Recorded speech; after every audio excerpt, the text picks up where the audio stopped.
Can the Tennessee Titans slay the Joe Burrow Dragon as their season sits at a crossroads?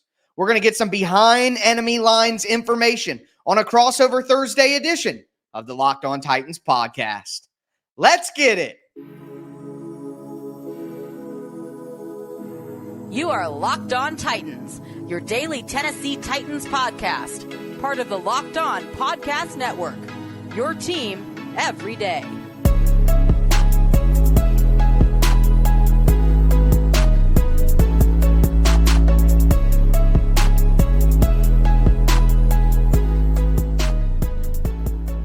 For the third straight year, we see the Cincinnati Bengals and Tennessee Titans play in Nashville. The Bengals looking to right the ship. The Titans looking to get back to 2-2. Which team will do it? Let's dive into Crossover Thursday. You are Locked On Bengals, your daily Cincinnati Bengals podcast, part of the Locked On Podcast Network, your team every day.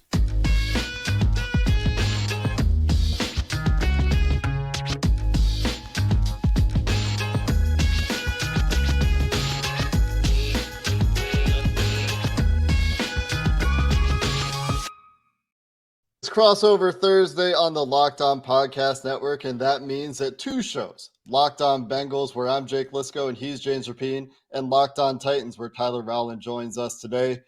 We'll dive into a Week 4 matchup between the Tennessee Titans and the Cincinnati Bengals on the Locked On Podcast Network, covering your team every day. You can subscribe to each of these shows on YouTube or anywhere you get your podcasts. That makes it very easy to become part of that first listen club who makes Locked On their first stop in the podcast world every day, and the everydayers who don't miss an episode of these wonderful podcasts focused on your favorite football team. And this episode of Crossover Thursday, as always, brought to you by Prize Picks, the easiest and most exciting way to play daily fantasy sports. Go to prizepicks.com/LockedOnNFL and use promo code LockedOnNFL for a first deposit match up to $100. Guys, we always start these Crossover Thursdays with the biggest stories for both teams. And Tyler, let's start with the Tennessee Titans, the home team, for the third straight year. And I know there was a playoff contest in there, so it's not just a quirk of the schedule. But I keep coming back to this. 3 straight years Tennessee gets to host this game against the Cincinnati Bengals. What's the biggest story in Nashville? Is this the end, the beginning of the end? Or the end of the end, maybe it's really what I need to say. Where the Titans are at right now as a team, I think there's a big question this week of, are the Titans truly going to have to pull Ryan Tannehill and give up their chances of winning? And from the outside, you know, it's easy for other NFL teams and fan bases to say, yeah, the Titans should have been tanking all along, blah, blah, blah. And I honestly agree with you. But for the Titans to admit that organizationally and pull Ryan Tannehill out and go to one of the young guys, that would be pretty surprising to happen this early. But if you get beat by Joe Burrow on one leg in your building, again, like you said, for a third straight year, and I mean, the Titans have never beaten Joe Burrow, not once in his career. If that happens and you go to 1-3 and Tannehill looks bad again, which it hasn't been all Ryan Tannehill's fault, and I'm sure we'll get into all of those different things. But if it looks bad again and the Titans are 1-3, they're going to have to seriously consider making some changes. And that's obviously the biggest storyline for the Titans going forward is, will they look that bad? Because if the Titans could do the opposite, if the Titans could finally slay the Joe Burrow Dragon for the first time in his career, they could get a win over a team that has made the Titans look bad and has their number, quite frankly. From a schematic standpoint, the Bengals know exactly what the Titans are going to do, which they just saw last week in Jim Schwartz in Cleveland, who knows a good deal about the Titans. So for the Titans to get this win, that would be huge in the other direction. So it's a big crossroads for them early in the season, and that's the biggest storyline is, what team is this? Yeah, for the Bengals, and you referenced it, Tyler, a few times, Joe Burrow. It's can they continue or at least tread water? They did on Monday night, but now short week, keep their head above water, stay afloat, get back to 500 in a 6-day span after starting 0-2 for a second straight year with Joe Burrow You mentioned slay the Joe Burrow dragon, so I'll use a wing reference with one wing. I mean, he's clearly not going to be 100%. I think short week, that matters. I asked him about that after the game. He said he didn't really think about it when making a decision about Monday night. But man, we're already doing crossover Thursday right now. I think it's Yeah. You feel the short weeks just covering the team. And so playing in games, having to deal with a Titans defensive front led by Jeffrey Simmons, all of those things that we can talk about. I think that's the question here in Cincinnati. And that's the question for a Bengals team that entered the season with as high of hopes and expectations as they've ever had in team history. 56 years. Right. This is their 56th season. I don't think it's ever been this high from an expectation standpoint. And so we get it. They're banged up. They're not playing their best. Their franchise guy is playing through it and had I thought a great effort on Monday, especially looking back. He played pretty well. Yeah. But can he do it again and continue to do it when now the Titans know, all right, he's definitely limited and this offense is going to look a little bit different, maybe a lot different than what some expected coming into this season. Certainly when you looked at this game on the schedule a few months ago, it was like, oh, this could be a really tough one where the Bengals are going to spread it out and push it downfield. I'm not sure they're going to be able to do that. So how healthy is Joe Burrow and can they stay afloat? That is the story going into Sunday for the Bengals. I've got a couple of commonalities that are borne out when you look at just some very surface level stats with these teams. They've both played the Browns this year. Titans very recently. The Bengals lost 24-3. Titans 27-3. Correct. Yes. The teams are both 1-2. They've both given up 67 points this season. And the Bengals have scored one more point than the Titans this season, 46-45. So on the surface, without digging deeper into the trajectory of these franchises or the causes for either of these things, no context. Very similar teams in these few very surface level stats. Yeah, I think that all of us as folks who watch football pretty regularly and have seen these two teams pretty regularly over the last few years know that these teams are not the same. There is hope for the Bengals to get out of that rut with the talent that they have. The Titans don't have that talent. So it's kind of, we're going to need to see something miraculous from the Titans for them to stay in the same conversation with the Bengals as the season goes on. But yeah, early on, both teams have been struggling for sure. It's just about who can rattle out of that. And I just, my big concern is the Titans don't have the personnel to get out of that. And we know that the Bengals do. But the question is, for me on the outside looking at the Bengals, how can Joe Burrow get healthy while he's continuing to play? And if he doesn't get healthy and get them out of this new version of their offense, then what is the ceiling? I think that's, at least from my outside, that's what I'm wondering is when does he get healthy? Can he get healthy as the season goes on?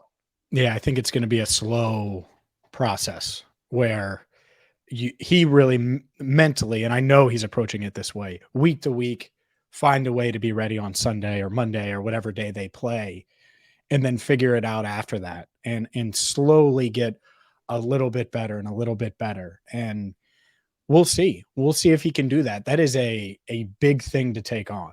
And the downside is, you're right, he might have to deal with this all season long, but is that worse than him being shut down for 6 weeks or 7 weeks or 8 weeks, which it could take up to that long to get him completely right. And even then there's no guarantee. Like I think that they're making the right decision here, but it's one of those things I think we're going to be talking about. And Jake and I are going to be watching that right calf every practice, every day for the foreseeable future, whether we like it or not. And man, that's something, if you're Jeffrey Simmons, if you're this Titans defensive front, you're certainly looking at, because he didn't move much on Monday night. And I think that's probably going to be the case for a bit longer. It's one of those things where Burrow said this after the game. Every day he doesn't make it worse is a day that it can get a little bit better. And it will be a slow process. And Brian Callahan on Wednesday said that Burrow being injured is not an excuse for this offense that expects to still be playing at a much higher level than we've seen from them so far this season. Coming up next, guys, let's get into some of those matchups. We'll dive beyond the surface level statistics and similarities between these teams I just referenced. We'll do that next. Today's episode of Crossover Thursday is brought to you by Harry's. And no matter why you shave, whether it's cleaning up your neckline like Tyler and I, or going to a baby face like James Rapine, Harry's has you covered for the best shave of your life at a price you'll love. You can get a starter set, which is a $13 value, for just $3 at harrys.com/NFL. What does it include? You get a 5-blade German engineered razor, weighted handle, foaming shave gel, and a travel cover for just $3. And you can schedule delivery for refills for as low as $2, about half of what you pay for other blades. They've got creams, washes, lotions that'll keep your skin healthy and hydrated, and make their own blades in Germany that will stay sharp. And guys who've tried it say their 8th shave is as sharp as their first. No reason not to try Harry's. They've got the highest customer satisfaction rating in the shaving industry. And like I said, $13 value starter set for just $3 right now at harrys.com/NFL. That's harrys.com/NFL for a $3 starter set.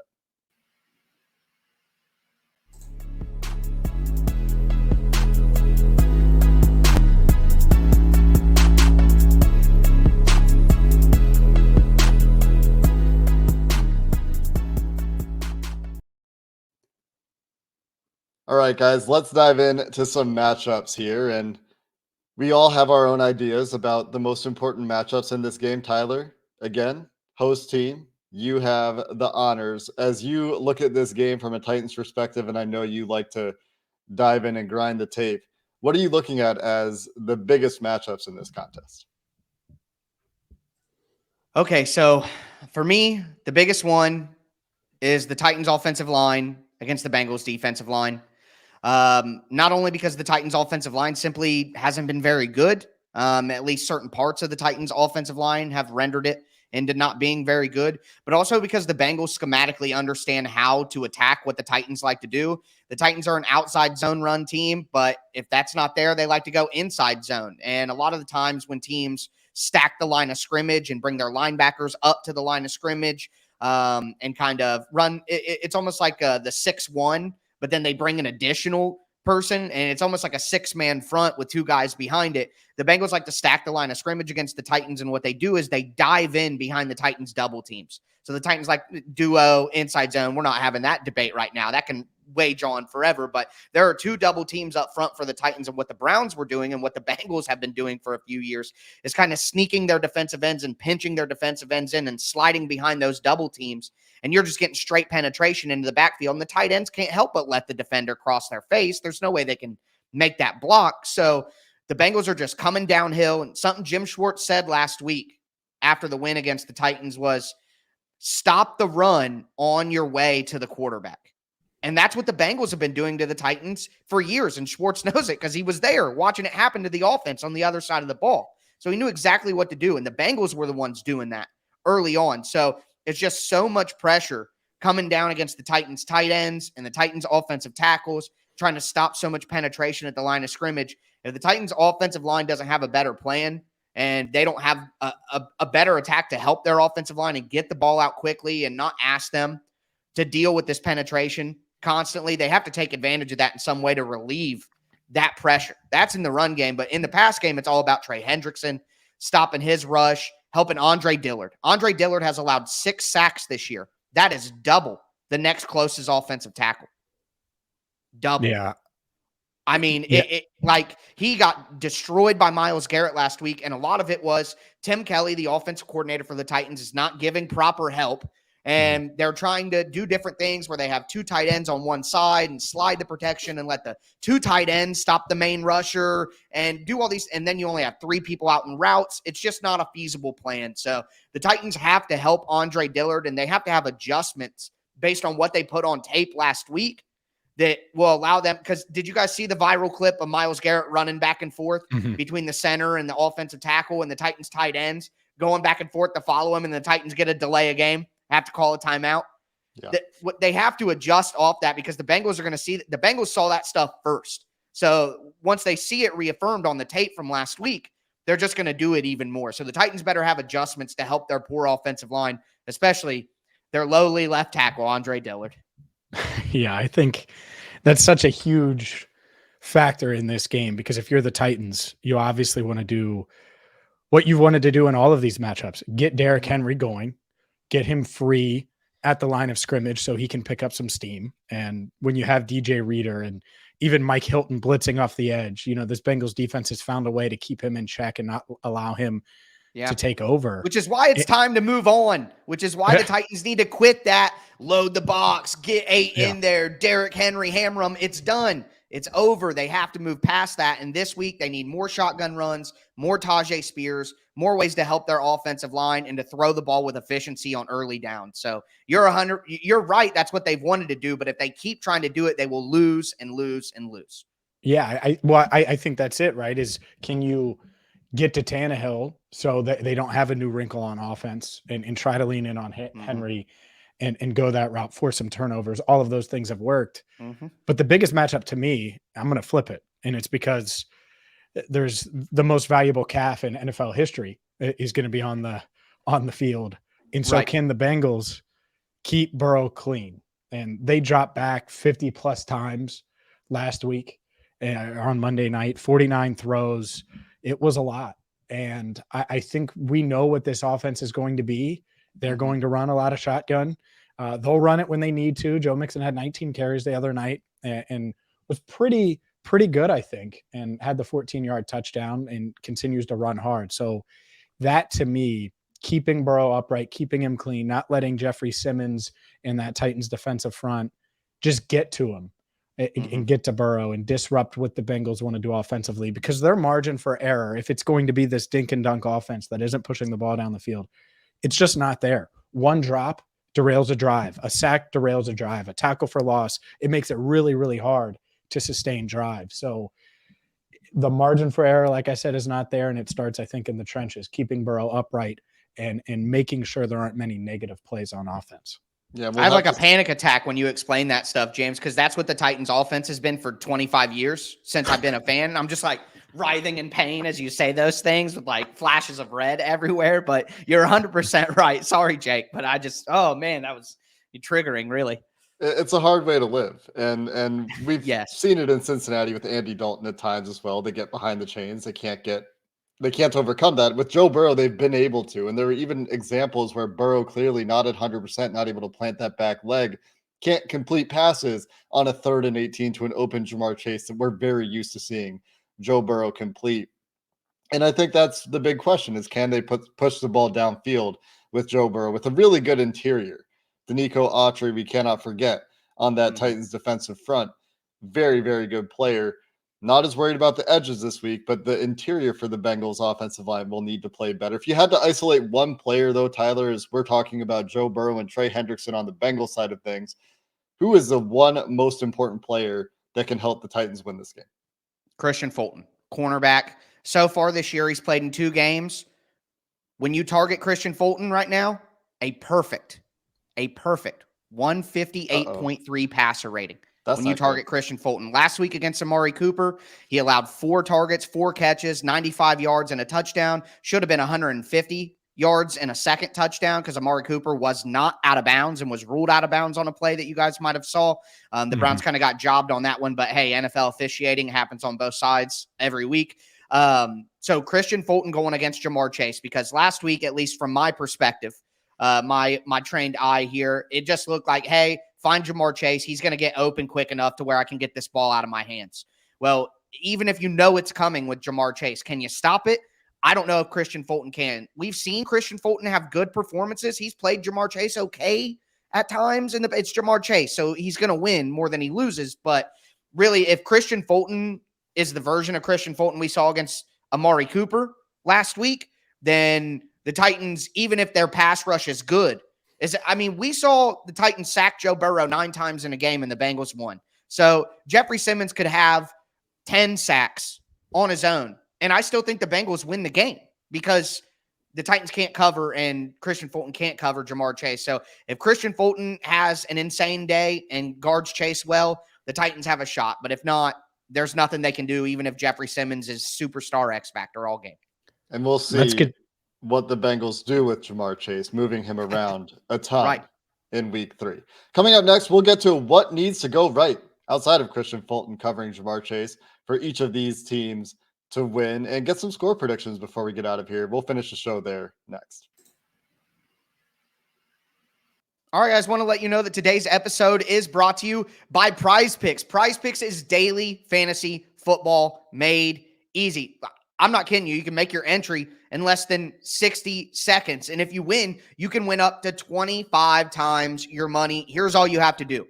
You look at the Prize Picks projections. You're not playing against a bunch of pros, a bunch of sharks, 1,000 bots. It's just you against the projections. Prize Picks is going to say Patrick Mahomes, 2 passing touchdowns. Travis Kelce, 50 receiving yards. Jamar Chase, 100 receiving yards. And all you do is say whether that player is going to have more or less than what Prize Picks says. It literally could not be easier than that. Go to prizepicks.com/LockedOnNFL. Use the code LockedOnNFL for a first deposit match up to $100. Once again, that's prizepicks.com/LockedOnNFL. Use code LockedOnNFL for a first deposit match up to $100. Prize Picks. It's daily fantasy sports made easy.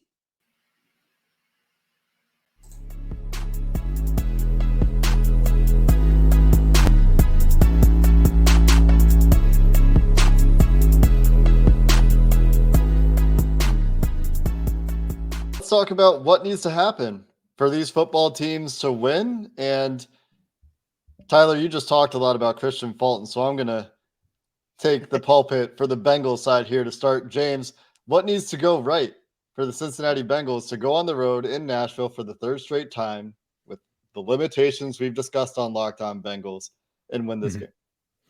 Well, the blueprint is going to be the same, I think, week to week, and certainly a team like the Titans. Zach Taylor on Wednesday saying that this is just like an AFC North matchup because it's going to be extremely physical. You have a team that likes to run the ball, even though Tyler might not want to see that with Derrick Henry as much, and spread it out a bit more. But I think that's the key is forcing multiple turnovers like you did on Monday night, making the Titans one-dimensional, and pressuring Ryan Tannehill. And we've seen it. We saw it in the divisional round a few years ago. That blueprint certainly works against this Titans offense. Can you continue that? And if you can, then I think you're going to put your team in a really good position because you trust that Joe Burrow can make good decisions, even if the offensive line isn't able to protect at the level that they did on Monday night. And I think they should be able to. We'll see.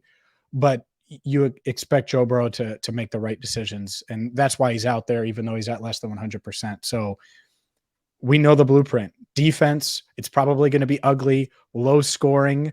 That's a hint at what my prediction will be. I'm not expecting any 70-point outbursts. Even between both teams combined, you might be able to multiply it by 2 and just barely touch 70. So I think that this could be a low-scoring, ugly game for offensive standards. It might not show up on NFL Red Zone much on Sunday. At the same time, I think the Bengals are comfortable playing that way and are going to have to play that way a bit if they are going to win, keep their head above water, and get to 500. Tyler? Titans perspective, Christian Fulton aside, what else needs to go right for the Titans to win? Pass the ball, right? I mean, obviously, as part of that, Christian Fulton has to play, but, Jeffrey Simmons in the pass rush obviously has to factor. They have to get Burrow to the ground. They missed 5 sacks on Deshaun Watson last week. Made him look like Hercules out there. It was pretty disappointing for what you expect from the Titans pass rush, which is by far the best part of their roster and of their team. So they got to play better and they got to get Burrow on the ground, and Burrow won't be anywhere near as mobile as Watson was, obviously. So they got to get to Burrow. But the secondary has to do enough to allow that to even matter and cover early. That's why I think the Titans need to play a bunch of tight press man. I know it opens up opportunities to go downfield, but I think that's the only advantage that you have is Burrow's hurt. And it's not just that he wants to get the ball out quickly.